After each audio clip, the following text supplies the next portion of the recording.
Hey guys, so we were running a series on web scraping in Python. In between, we realized that many people are actually not understanding the high level things because they are not familiar with the fundamentals of Python.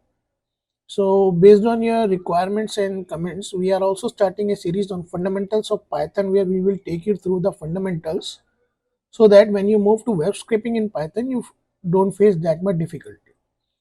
So this will be class 1 on fundamentals of Python, and in this video we will understand about variables. So just to begin with, let me explain what are variables. So suppose this is a box.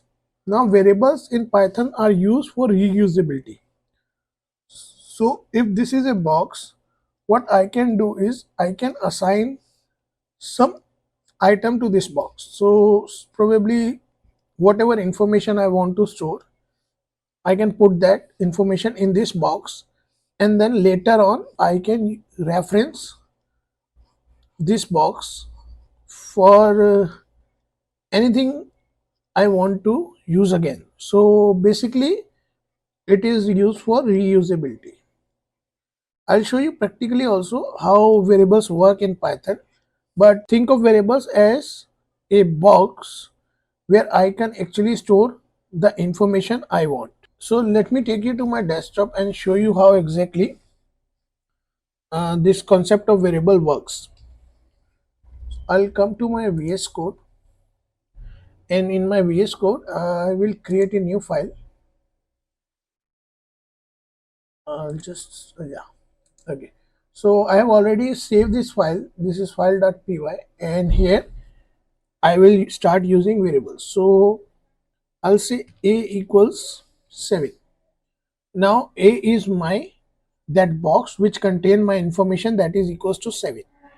Now just see, if I print 3 plus a, where a is equals to 7 I have already told, then what will come as a output. So if you see here, it's 10, and now what I'll do, I'll take one more variable, that is b, and I'll declare it equals to 2.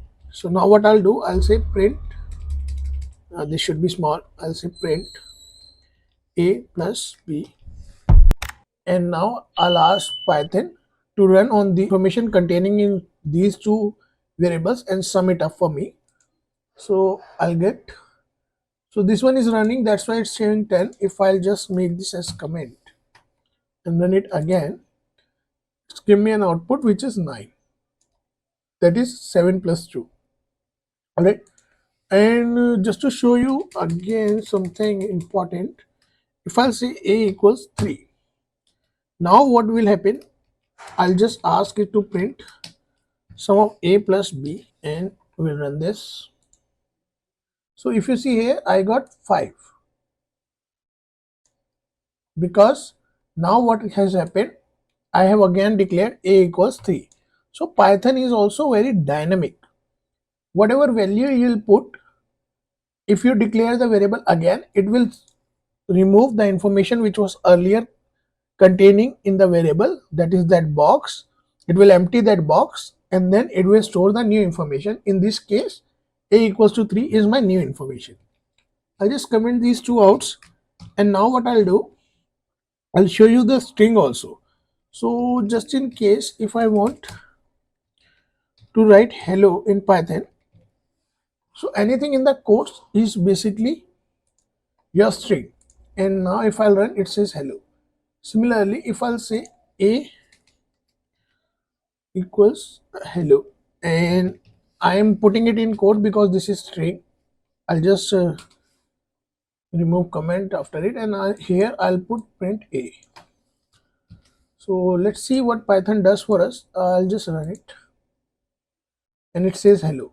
So basically what it is doing, it is fetching out the value of that string for us, and it is putting that value for us to have a look at it.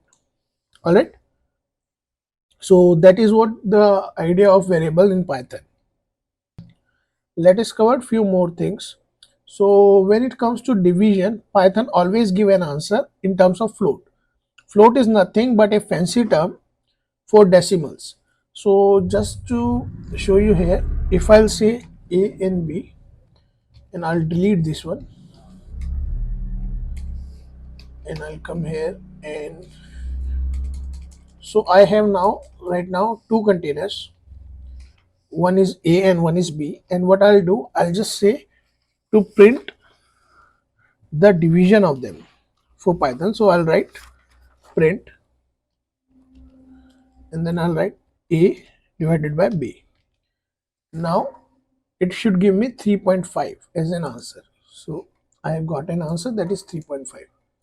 Now what I'll do, I'll just say that what type it is. So in Python we also have a type function in order to know the class of that one function which is coming up. So I'll say print type A by B, and I'll just comment this one out. So now it says class is float. Why float? Because the answer is 3.5, and in Python whenever you will divide it will give you something in decimal. So whether it will be 6 by 2, so it will be 3.0 as an answer. So in that case also Python will give you class float. Okay, now there is one more function which is modulus. So if I'll say print A by this function, so I'll just comment this one, I'll delete this one, and then I'll just run this. This should give us a remainder. So when you divide, basically 2 multiplied by 3 is 6. So when 6 is subtracted from 7, we will have a remainder which is 1. So in that case it is showing us 1 over here. Alright, next I'll just show you the type. So just for fun, let's do this. We'll write here type. So this will give me the type for this one, that is type for 1, and also let's get the type for A by B, that is A divided by B, which would be float. We have already seen. So first one should be your int type here because that will be 1, and this one should be your float type. So let's see whether we are learning the right things or not by running this up. We'll just delete this and run this up again. So see, the first one is coming out to be int because that would be remainder, that would be 1, and another one is coming to be float because that would be your decimal value, that would be 3.5. That's why. That is how actually Python works. And now what I'll do, I'll show you how exactly we have different modules in Python works. So I'll just take you to my desktop again and I'll open Python documentation. So here I will write Python documentation.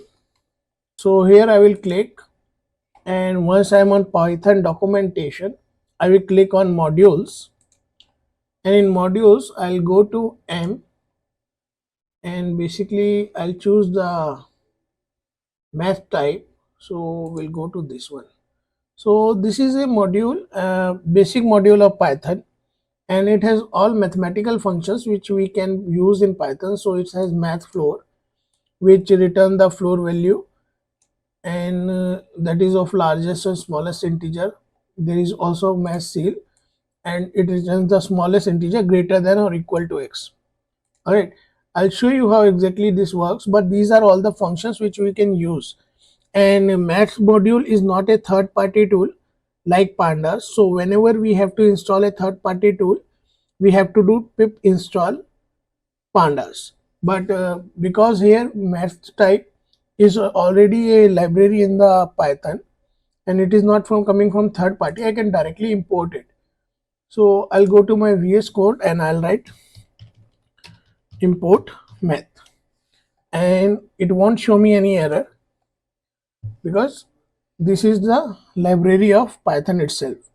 Now just to show you how exactly this works, if I'll write print and I'll write math, and that function which was in the module, so it was math dot seal x. All right, so I am going to write this one match seal, and then I'm going to put x here. So suppose my x is 3.888 something, then it should give me, as per the module, it says smallest integer greater than x or equal to x.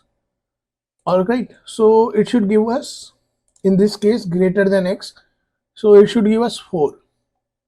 So let's see, and here our answer is. Similarly, if I'll use print math dot floor, which we saw there, let's see what happens. All right, so yeah, this is showing correct to us. This is an error, and I need to close this also. All right, so it gives us 3, which was, according to the module, return the largest integer less than or equal to x.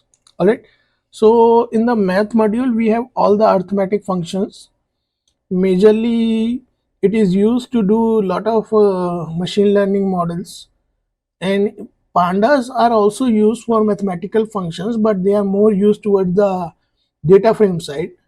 This is core library of Python, which is highly mathematical. Similarly, there are other modules types also given here. So once you go to module, you'll find lot of modules which are basically the Python based variable. Just wanted to introduce you to this thing, and yeah.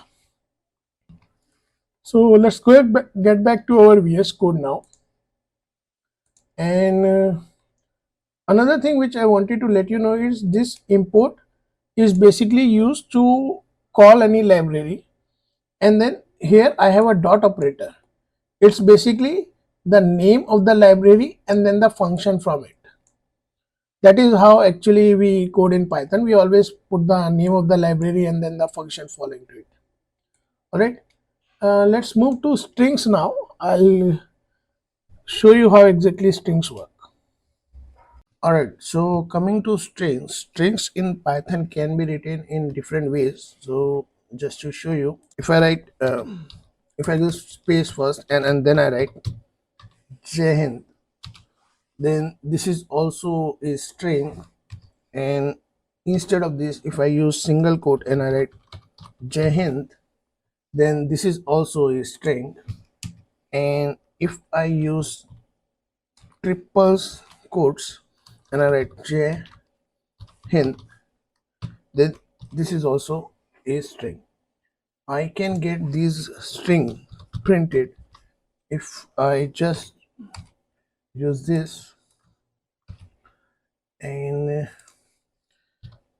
I can also get this one printed, and similarly the third one. So basically anything in quotes, whether it's a double quote, triple quote, or more than that, is actually string, and even in single quotes. So I'll just run this to show you. All right, so if you see, this has actually taken my triple quotes as string, but it has also mentioned that this is in double inverted commas. All right, so now if I want to make all of these multiple lines as comment in Python so that they does not run when I actually compile all of my codes, what I have to do is, on Windows, I have to press Control and backslash. So this will make all of them comment, and when next time I'll compile this, I won't see anything else printed because I have already comment those things out. And to comment anything in Python, we use hash, and once you use hash, this all should come into green. So whatever come after it, it should come green. That means it's a comment and it won't run. All right, now let's move to broken strings. So let us write print Jai Hind, and in double inverted commas I should write Vande Matram. And now if I want to print this, this is not actually string because not everything in commas So what I can do is I can actually put a single comma here and single comma here. Now this has become string, and if this get printed, then Jai Hind and then double inverted commas will start, and then Vande Mataram will come, and then it will close with double inverted commas. So just to show you practically, let's run this also. But that is how actually you fix a broken string. So when I had this, it was a broken string. So at that time, if you try to run this, it will come as like this. So it is saying perhaps you forget a comma, right? This is actually coming as a print but with error, and it says invalid syntax. All right, so that is how you fix your broken strings by adding them into quotes. All right, let's move to string method. So string method is like something is your string which come into double inverted comma, and then you call a function, and this is how you call a function. So suppose I'm using a count function here, and in double inverted commas I have J Hind. Then if I use count function here, I'll write count, and if I run this, I also have to give what exactly I want to count for. So suppose I want to count for I, then it will count number of I is in J Hind. Alright, so I'll add print here, and I'll just close this here, and also I will comment this out so that it does not run when I'm using my compiler.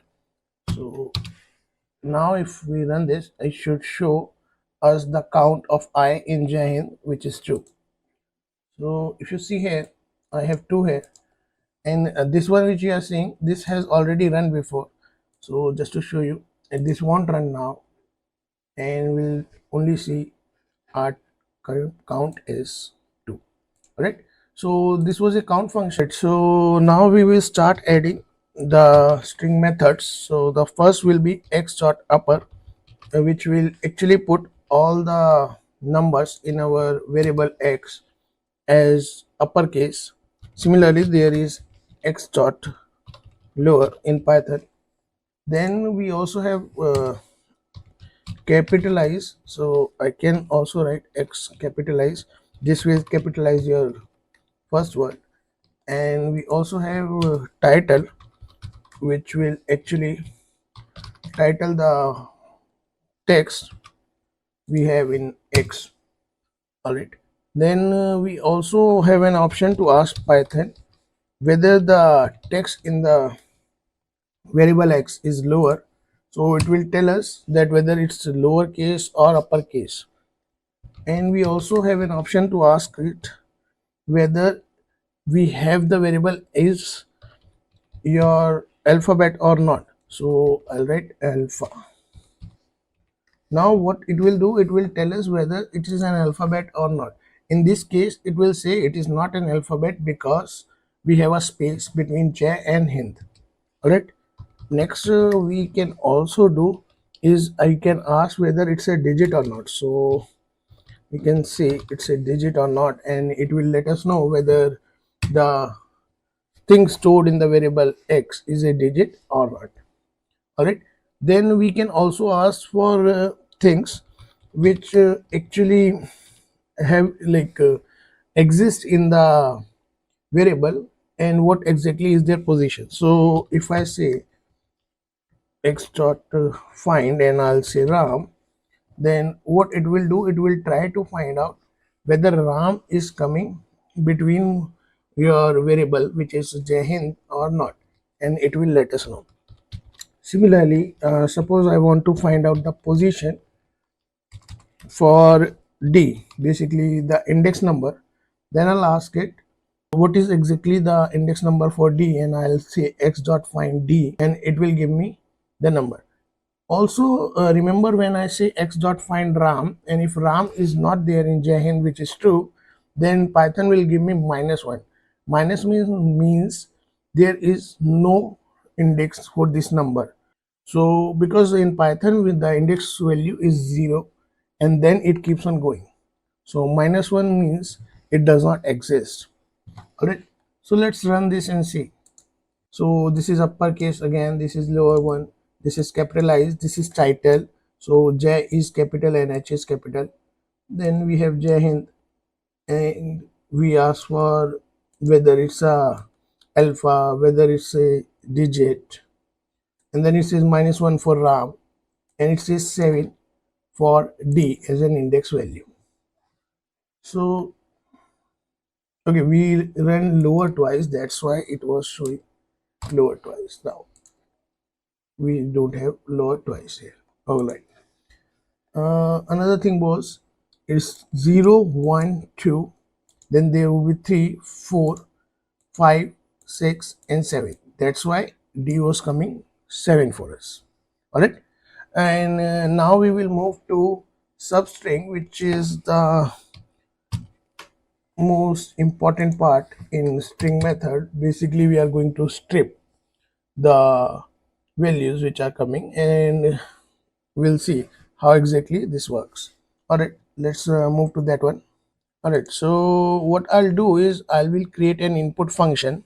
So I'll write country and then I'll create the input function so that a user can add his response to my input function, and I'll ask which country you are from, and this will prompt my user to enter which country they are from basically. So once I have a response from my user, then I'll say length of country, which is another variable to store the value, and here I am going to write len country, which will find out the number of alphabets coming up in that country, or basically the length.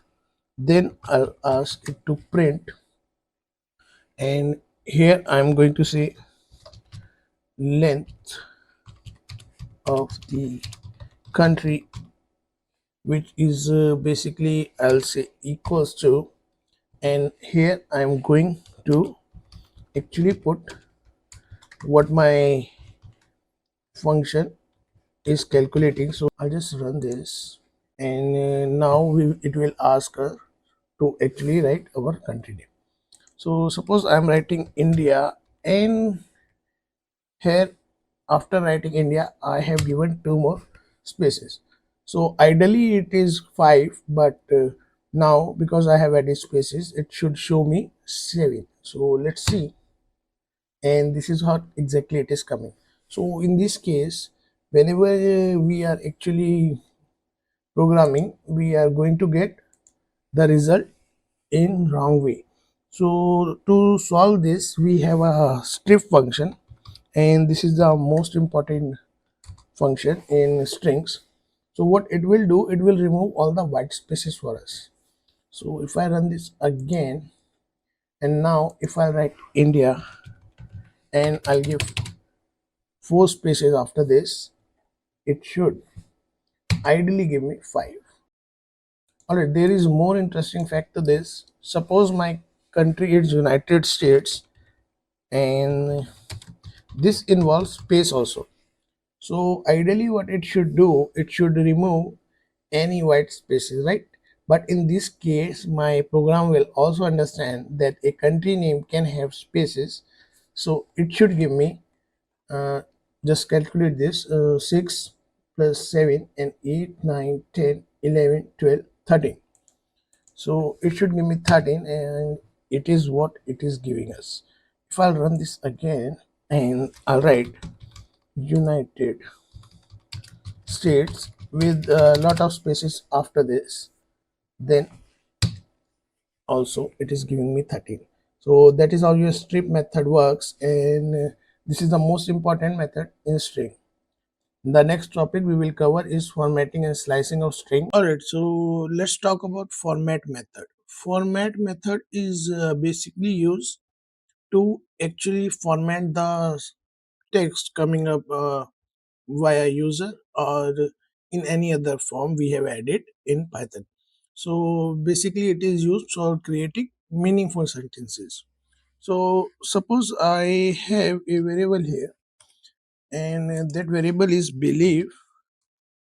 So I'll write believe, and I just want user to actually add value to it. So basically I'm going to ask a question, and I will ask user to actually add some thing he believes in. So I'll just say input. Input is used to prompt the user for a specific question. So I'll say, what do you believe in most? So basically what is happening, believe is one of my variable, and I am prompting a user to actually answer this, what do he believes in most. And then I'll ask it to print also. So I'll say you believe in, and here I am going to take whatever the user value is going to enter in believe, and for doing that I'll use dot format, and here I am going to write believe. So basically these curly brackets are the value which dot format believe is actually user putting in. So I'll show you how it works. So if I run this, it is asking me what do you believe in most. So I'll say Ram Mandir probably. Okay. Now it will issues tell me that you believe in, and then it should give me this value. So see, it says you believe in Ram Mandir. All right. Again, next, suppose I also have a variable here which is in equals uh, AYODHYA, basically Ayodhya, and I'll just comment this one out. Now I am actually prompting a user to mention what does he believe in, and I am also having one more variable which is Ayodhya. Now if I print this and I say you believe in, and here I'll put this as index 0, and then I'll write this, and I also write this. Now what I'm going to use, I'm going to use format method, and in format I am going to prompt for the first variable, that is believe, and then I am going to prompt for the other one which is in. So what exactly I'm doing, I have one container which is in, and I have one container where I have actually asked a user to tell me what he believes in most, and I'm going to run this. So it again asks me what do you believe in most. I'll say again Ram Mandir, and since I have two containers and the first one is believe, it will say Ram Mandir in Ayodhya. You believe in Ram Mandir in Ayodhya. That means basically I am creating a meaningful sentences by getting a prompt from a user and then whatever I had in my container. Similarly, you can give different prompt to user and combine them using the format method. So that is how exactly your format method works, and I'll comment this whole out. And now we will move towards slicing. So how exactly slicing works? So slicing is basically involving getting a substring or probably some part of the string coming out from a larger number of text. Okay, so let's start working on that one. Alright, suppose I have a variable which is info, and in info I have written Atmanirbhar Bharat, basically uh, some text here. So suppose now I want to actually extract Bharat from it. So what I'll have to do, I'll have to write print, and then I'll say info, which is the name of the container, and from this container I will say two colons, basically the starting point and the ending point from where I want to extract the value. So if I start counting, and also remember that in Python we always start with 0 index. So I'll say 0 and then 1, 2, 3, 4, 5, 6, 7, 8, 9, 10. and space will be 11. So Bharat is from 12. So the starting point will be 12. And if I'll say this one 13, 14, 15, 16, 17. So it's coming out to be 17. Now if I put here 17, it will exclude the value which is basically T. It will exclude that alphabet. If you want to see it practically, see here. So it does not include that value. Why? Because this is actually your exclusion part. So what you have to do always in Python, if you want to include that value, you have to write here basically this. So you increase the value by 1. Now it will extract this. Okay. So basically this is how it works. Suppose I can give you another example. So instead of if Atmanirbhar Bharat, here it is written Mahendra Singh Dhoni, and I just want to extract string from it. So I will go from here 0, 1, 2, 3, 4, 5, 6, 7, 8. So it start from ninth now. So I will say 9, and then I will move again 10, 11, 12, 13. So I have to include this value, right? Value I'll say 13. Okay. And it will not include it. Why? Because I have to put here 14. I have to increase by 1. Alright. Then only I can actually get the desired value. Alright. So next, let me take you to the reciprocal part of it. So suppose I have here A, I, D, N, I, and I'll just say print, then this info, and I'll say starting position. I won't mention this, also I won't mention. That means I'm including whole of the text, and I'll just say -1. What will this do? It will produce the reciprocal for me. So if I print this, it says India. Basically it start from INDIA. So it has actually put the reciprocal of that word. Similarly, if I'll have here one more example of this, I have here India written with spaces.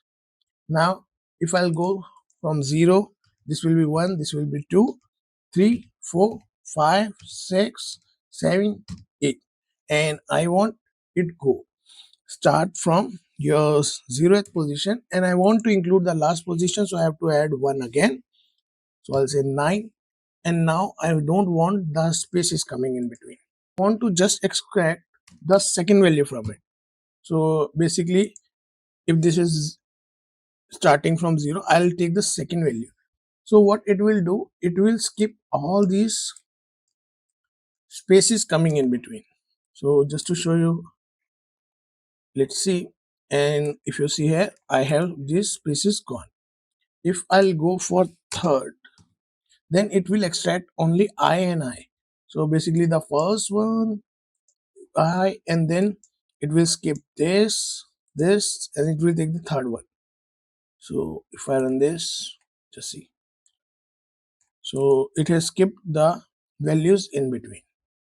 Alright. So yeah, I think we will move to now a simple project and we will try to solve that. So I will comment this out and then we will talk about what exactly we are going to do now. Alright, so now we understand how format, method and slicing works together. So let's do one thing. We will ask a user to enter their website address, and then we are going to actually suggest what could be their YouTube handle. So basically we're trying to figure out from the name of the website their YouTube handle. So let's go to it and we'll create a variable website and ask user to input the value here. So I'll say enter your website address and I'll just do this. Okay. Now this will prompt a user to enter their website address, and I will say YouTube handle. And now what I'll do, I'll take the variable website we created above, and I'll say here website index. Why website index? So that I can get the value, because I have to strip off www dot from the address entered by user. So I'll say website, the variable, and then index, and now I'll say www dot. So basically I am stripping away this value. So because I have to remove these 4, so I have to write +4, so that it is the starting position coming up for my slicing. And here I will again go to ending position, and in ending position again I have to use website dot index. Why? Because I want the ending position for .com, since every website will have a .com also involved. So I'll write .com, and now I'll just put as usual the value. Alright. So okay, one thing, this must be close here. Okay. So now I have my result for the starting position and the ending position, and now what I have to do is I just have to get this printed with the help of the format method. So I'll write print, and here I'll put YouTube handle, and here what I have to do, I have to use the format method. So I'll just use the value added by the user via input, and with input we actually have a YouTube handle we created above as a variable. So this should give us the result, and yeah, let's run this and see. So it is prompting now to enter your website address. I'll just write down our website address. So I'll say www.statisticsexplained.com, and I'll press enter, and it says YouTube handle statistics explained. And just if I add this, it will look much better. So it's again asked me, I'll just write down again statisticsexplained.com, and now it says the YouTube handle is statistics explained. All right. If you want to check this up for some other website, probably if you want to write youtube.com, then it should fetch the value YouTube for us. And yeah, that is how it works. It says YouTube handle is YouTube. All right. This is how actually your format method and slicing work, and it is very important in the string. So that's why we made a separate video for this. And in Python fundamental, next topic we should be covering is about your boolean. We will make another video for this one in the playlist. So I think yeah, that is all for this video. I'll see you next time. Thank you.